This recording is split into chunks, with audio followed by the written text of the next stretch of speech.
창세기 13장 10절에서 18절까지 말씀 저 여러분 한 절씩 교독하겠습니다. 이에 롯이 눈을 들어 요단 지역을 바라본즉 수알까지 온 땅에 물이 넉넉하니 여호와께서 소돔과 고모라를 멸하시기 전이었으므로 여호와의 동산 같고 애굽 땅과 같았더라. 그러므로 롯이 온 지역을 아브라함은 가나안 땅에 거주하였고 롯은 그 지역의 도시들에 머무르며 그 장막을 옮겨 소돔까지 이르렀더라.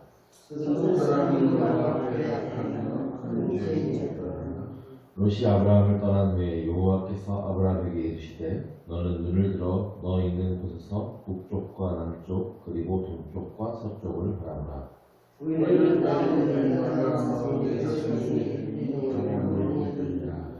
내가 내 자손의 땅에 티끌 같게 하리니 사람이 땅에 티끌을 능히 셀 수 있을진데 내 자손도 세리라.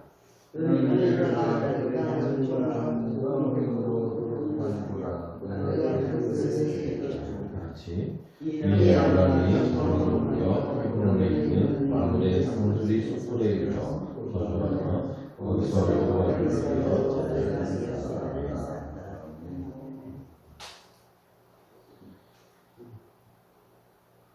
여러분 혹시 살아가는 동안 무엇을 위해서 사십니까? 어떤 꿈이 있으십니까? 우리 가족을 위해서 산다, 자녀를 위해서 산다, 먹고 살기 위해 산다, 아니 나는 주님을 위해 산다, 여러 가지 대답이 있을 수 있죠. 꿈이라고 하면 뭐가 되고 싶다거나 아니면 이루고 싶은 무언가를 생각하는데요. 올바른 꿈은 내가 무엇이 되느냐가 아니라 내가 어떤 사람이 되느냐가 되어야 합니다. 어떤 내가 직업을 가지면 좋은 직업을 가지게 되면 뭐 하겠습니까? 이제 내가 어떻게 그 직업에서 어떤 일을 하느냐가 더 중요한 것이죠. 돈을 많이 가지게 되어도 그 돈을 내가 어떻게 사용하며 살 것인가, 이게 더 중요한 것입니다. 하나님께서는 아브라함에게 꿈을 주셨습니다. 그것은 돈을 어느 정도 가진 거부가 되거나 아니면 아이를 몇 명까지 낳아라 하는 것이 아니었습니다. 아브라함에게는 복이 될지라 라고 말씀하셨어요. 아브라함이 복 그 자체가 되어야 합니다. 복은 하나님께로부터 옵니다. 그러므로 아브라함은 이제 하나님과 바른 관계를 맺고 하나님을 온전히 신뢰하는 삶을 살아가야 하는 것입니다. 이것은 내가 무엇을 위해서 살아가고 또 어떤 가치를 가지고 어떤 선택을 하면서 살아가는지를 결정짓는 것입니다.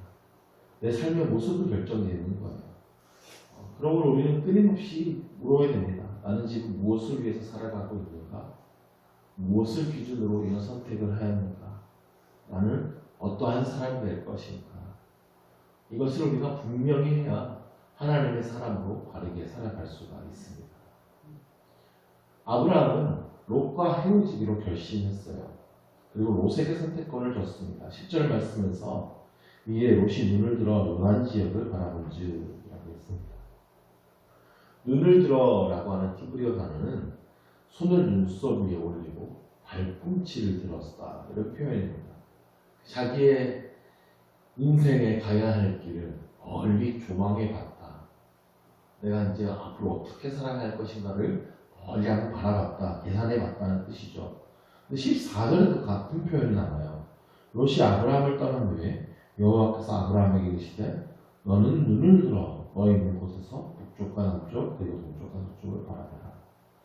하나님께서 아브라함에게 너는 눈을 들어라 라고 명령하셨습니다. 중요한 차이점이 하나 있는데요. 10절에서는 눈을 든 주체가 롯이에요. 롯이 눈을 들어. 그런데 14절에서 하나님께서 아브라함에게 너는 눈을 들어 라고 말씀하십니다. 아브라함도 눈을 들어서 자기 인생이 가야 할 곳을 조망해 봤습니다. 그런데 그 주체가 누굽니까? 하나님이에요. 하나님께서 아브라함의 눈을 들게 하셨습니다. 이것이 아주 중요합니다. 이 표현의 차이가 두 사람의 인생을 갈라놨기 때문입니다. 내가 보기에 좋은 곳으로 가느냐, 하나님께서 보여주시는 곳으로 가느냐, 내 욕심대로 내 마음대로 내가 꿈꾸는 곳으로 내가 살아가느냐, 아니면 하나님께서 꿈꾸게 하시는 곳으로 살아가느냐 하는 차이예요. 이것은 내 힘으로 사느냐 하나님 힘으로 사느냐의 질문입니다. 내 마음대로 내 하고 싶은 대로 하나님 내가 하고 싶은 대로 도와주세요 라고 하는 것은 하나님이 주인이 되실 것이 아니죠. 내가 내 삶의 주인인 것입니다. 우리가 정말 하나님을 주인으로 부르고 하나님을 주인으로 모시고 살아간다면 하나님께 우리의 인생을 맡겨드려야 하는 것이 맞습니다. 하나님께서 보여주시는 곳으로 우리 순종의 발걸음을 내딛어야 됩니다. 그 하나님께서 보여주시는 곳이 비록 나의 계산으로는 무슨 메마른 땅이고 평탄해 보이지 않고 그럴지라도 주님께서 인도하시는 것이 가장 좋은 길임을 믿고 따라가야 하는 것입니다. 롯과 아브라함의 인생이 그것을 아주 잘 보여줍니다. 롯은 요단 지역을 바라봤어요. 10절에 보면 롯이 바라본 요단에는 세 가지 특징이 있어요. 첫째는 물이 넉넉했다는 겁니다. 물이 넉넉하다는 것은 농사가 잘 됐고 모든 게 풍족하다라는 뜻이죠. 둘째는 여호와의 동산 같았다라고 합니다. 그러니까 에덴 동산을 떠올릴 만큼 완벽한 조건과 환경을 갖춘 지역이었다는 것입니다. 세 번째는 애굽 땅과 같았다라는 겁니다. 이 여호와의 동산과 같았다. 그리고 또 애굽 땅과 같았다라는 말이 서로 어울리지 않는 표현처럼 느껴질 수도 있는데, 근데 롯은 왜 둘을 똑같다고 느꼈을까요? 롯이 애굽에 갔다 왔잖아요. 아브라함과 함께. 그 애굽 땅에서 완벽한 환경과 조건에 그가 매료된 겁니다. 나일강을 중심으로 찬란한 문화를 이루고 그 애굽 문명의 편리함, 화려함을 그가 봤던 거예요. 아브라함은 거기서 사례를 뺏기는 어려움을 겪으면서 애굽의 부요함이라는 것이 아무것도 아니라는 것을 깨달았어요. 근데 롯은 아니었던 거예요. 아, 여기 정말 살기 좋았는데 애굽을 떠나서 다시 가나안 땅에 가는 거, 그게 고생해야 되는 게 너무 쉬웠던 거예요. 아브라함에게는 하나님께서 주신 비전이 있었습니다. 그러므로 가나안의 고생쯤은 참아낼 수 있었던 거예요. 그러나 롯은 다릅니다. 그는 삼촌 아브라함한테 따라온 겁니다. 물론 롯에게도 하나님을 믿는 믿음은 있었을 겁니다. 그래도 하나님은 롯을 의롭다라고 평가하셨기 때문에. 그런데 롯은 개인적인 하나님과의 만남이 없었습니다. 하나님께서 주신 비전도 없었습니다. 그냥 아브라함을 따라간 거예요. 아브라함의 가치관과 믿음을 배우지 못했습니다. 여전히 자신의 경험과 자신의 생각, 세상적인 가치관을 따라서 판단하고 생각하는 거예요. 그러다가 자유가 주어지자 자기가 좋다고 판단하는 그 길을 간 것이죠. 롯에게 요단은 물된 동산 같았고 여호와의 동산 같았고 애굽 땅과 같아 보였습니다. 물질적인 풍요가 보장된 곳, 그것이 행복이 보장된 것처럼 보였어요. 롯은 그곳에 매료된 겁니다. 근데 그 땅에 어떤 도시가 있었죠? 소돔과 고모라가 있었던 거예요. 소돔과 고모라는 화려한 도시고 매력 있는 도시지만 하나님의 약속이 없는 곳, 하나님의 축복이 없는 곳입니다. 당시 그냥 단지 인간적인 관점에서 볼 때 행복을 약속해 줄 것 같은 그런 착각을 주는 곳입니다. 화려한 곳에 속지 마십시오. 그럴듯한 곳에는 언제나 함정이 있습니다. 그럴듯한 곳이 위험한 겁니다. 롯도 처음부터 그 소돔과 고모라에 들어갈 생각은 아니었어요. 12절에 보시면 그 지역의 도시들에 머물렀습니다. 그러니까 그 요단 지역에 이 도시 저 도시를 또 돌아다닌 겁니다.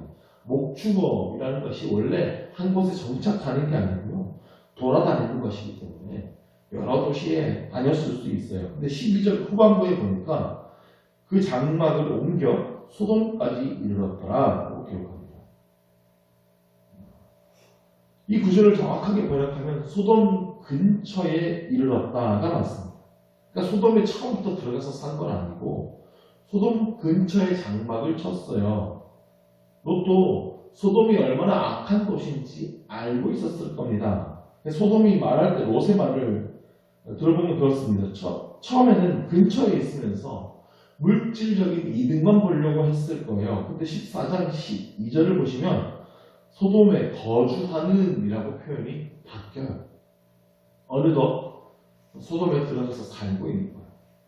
그러다가 전쟁에 휘말리고 사로잡혀가는 고초도 겪게 되는데요. 이런 일을 겪으면 하나님의 사인으로 알고 나와야 되거든요. 근데 롯은 계속 소돔에 삽니다. 그러다가 하나님께서 소돔을 멸하시는 19장에 가면 롯이 소돔 성문에 앉아있어요. 당시에 성문에 앉아있을 수 있는 사람은 두 부류인데요. 재판관이거나 아니면 그 지역의 유지거나. 어느덧 롯이 소돔의 가장 유력한 사람이 되어 있었던 거예요. 결국에 이 롯이요, 하나님을 택하지 않고 세상을 택했습니다. 사람의 눈에 보기에 좋은 행복의 조건들을 찾아가는 거예요. 그리고 그 선택에는 책임이 따르는 겁니다. 잘못된 선택, 그것은 비록 10년이나 20년 후일지라도 비록 반드시 대가를 치러야 됩니다. 롯은 그것을 생각하지 못했어요. 이러한 유혹이 아브라함과 롯에게만 있었을까요? 그렇지 않습니다. 우리 주변에도 얼마든지 찾아볼 수 있습니다. 우리가 집을 어느 곳에 얻을까 결정해야 될 때, 직장을 선택해야 될 때, 인생에서 중요한 무언가를 선택해야 될 때, 그 기준이 무엇입니까? 세상 사람들처럼 돈을 따라서, 욕심을 따라서, 자신의 이익을 따라서만 살아간다면 그것이 롯과 무엇이 다르겠습니까? 우리의 선택 기준은 오직 하나님이 되어야 합니다. 롯은 그렇게 아브라함을 떠났어요. 사실은 하나님을 떠난 것이죠. 비록 자신은 계속 하나님을 믿는다라고 생각하겠지만 어쨌든 롯은 떠났고 아브라함은 홀로 남았어요. 그때 하나님께서 아브라함을 찾아오십니다. 그것이 13절에서 17절의 말씀이죠. 너는 눈을 들어 너 있는 곳에서 동서남북을 바라보라. 너가 있는 그곳에서 하나님의 역사가 시작된다라고 약속하십니다. 축복이라고 하는 것은요, 하늘에서 뚝 떨어지는 것도 아니고요, 땅에서 솟아나는 게 아니에요. 사람들은 보통 자신의 현실을 싫어할 때가 있습니다. 고통스럽고 질척거리고 따분한 이 현실을 피해서 내가 다른 어느 곳으로 가야 복이 된다라고 생각하는데, 성경은 내가 있는 그 곳에서 기적이 시작된다라고 말씀하십니다. 여러분의 삶의 자리에서 하나님께서 찾아오시면 기적이 시작되는 것입니다.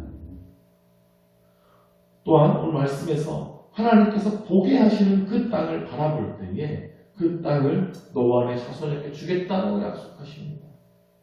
아브라함은 이제 믿음의 눈으로 그 세상을 바라봐야 되는 거예요. 내 자손의 땅에 티끌같이 될 것이다 라고 말씀하십니다. 이 말은 하나님의 축복은 무한하다, 영원하다는 뜻입니다. 하나님께서 주시는 축복은 감히 우리가 셀 수도 없고 상상할 수도 없고 크기를 측량할 수가 없다는 겁니다. 17절에서는 너는 일어나 그 땅을 종과 획으로 두루 다녀보라고 말씀하십니다. 아브라함은 유목을 하면서 계속 그 땅을 두루두루 다니게 될 거예요. 근데 그 땅을 다니면서 이 땅이 하나님께서 내게 허락하신 땅이라는 믿음을 가지고 그 땅을 다니라는 거죠. 마찬가지입니다. 우리에게 주어진 삶의 자리도 하나님께서 우리에게 허락하신 땅입니다. 여러분의 가정이, 직장이, 사업이, 하는 모든 일들, 우리가 다니는 모든 것들이 나의 선택으로 된 것 같아도 때때로는 그래서 너무 마음에 들지 않아도 하나님께서 내게 허락하신 땅이라는 믿음을 가져야 됩니다. 그리고 그곳에서 하나님의 나라를 이루어야 될 사명이 우리에게 있는 것입니다. 이 믿음이 분명하면 우리의 삶의 태도는 분명 달라질 것입니다. 오늘 이야기의 결론은 18절입니다. 하나님께서 아브라함에게 정말 엄청난 말씀을 주셨는데요. 그리고 나서 아브라함은 어디에 거하죠? 마을의 상수리 숲으로 갑니다. 아브라함이 그 모든 비전을 하나님께로부터 받았어요. 근데 현실은 아직 상수리 숲에 있는 거예요. 어제나 오늘이 달라진 게 없습니다. 근데 달라진 게 있어요. 상황이 변해가고 있는 거예요. 믿음의 사람으로 변해가고 있습니다. 환경은 똑같아요. 동서남북을 바라보고 다 내가 너에게 이 땅을 주겠다라고 했는데 그 말씀을 받고 나서 또 내 상황이 달라진 게 없어요. 어제나 오늘에다가 환경은 같은데 내 모습이 달라졌어요. 하나님을 만났기 때문에, 하나님께 비전을 얻었기 때문에, 하나님으로 인해 내 가슴이 불타고 있기 때문이죠. 그런 아브라함이 이제 무엇을 합니까? 제단을 쌓았습니다. 그는 고독하고 외롭고 성취감이 없는 그 현실에서 하나님을 예배하기 시작했어요. 왜냐하면 예배하는 그 순간 우리의 믿음이 계속 살아나기 때문입니다. 예배하는 가운데 그가 변하고, 그러면 그로 인해서 상황이 변하고 기적이 일어나고 하나님의 능력이 나타나는 것입니다. 그래서 믿음의 사람은 제단을 쌓는 것입니다. 태양을 바라본 사람은요, 촛불에 만족하지 않습니다. 그는 보이지 않는 세계를 보고 듣고 맛본 사람이기 때문에 현실은 외롭고 고독하고 가난할지라도 그의 마음에는 하나님의 말씀, 축복의 세계가 불타오르고 있는 것입니다. 오늘도 우리에게 찾아오시는 주님을 만남으로 주님께서 보여주시는 비전을 향해 뜨겁게 살아가는 저와 여러분 될 수 있기를 간절히 축원합니다. 기도하겠습니다. 하나님 아버지, 오늘도 주께서 허락하신 소중한 하루를 시작합니다. 세상의 것들에 눈을 돌리며 헛된 것을 위해 살지 않게 하여 주옵소서. 영원한 하나님의 나라를 바라보면서 영원한 가치를 위해서 살기를 원합니다. 오늘도 우리를 주의 길로 인도하여 주옵소서. 마지막 순간까지 푯대를 향하여서 다른지라를 우리 되게 하여 주옵소서. 주님 다시 오실 그날까지 기쁨으로 살아가며 주님 맞이할 준비하는 우리 되게 하여 주옵소서. 칭찬과 상급과 멸류관 받게 되기를 소망하며 살게 하여 주옵소서. 우리의 가슴이 뜨겁게 불타오를 수 있는 주의 비전을 날마다 허락하여 주옵소서. 예수 그리스도의 이름으로 기도드립니다. 아멘. 하늘에 계신 우리 아버지, 아버지의 이름을 거룩하게 하시며 아버지의 나라가 오게 하시며 아버지의 뜻이 하늘에서와 같이 땅에서도 이루어지게 하소서. 오늘 우리에게 일용할 양식을 주시고 우리가 우리에게 잘못한 사람을 용서하여 준 것 같이 우리 죄를 용서하여 주시고 우리를 시험에 빠지지 않게 하시고 악에서 구하소서. 나라와 권능과 영광이 영원히 아버지의 것입니다. 아멘.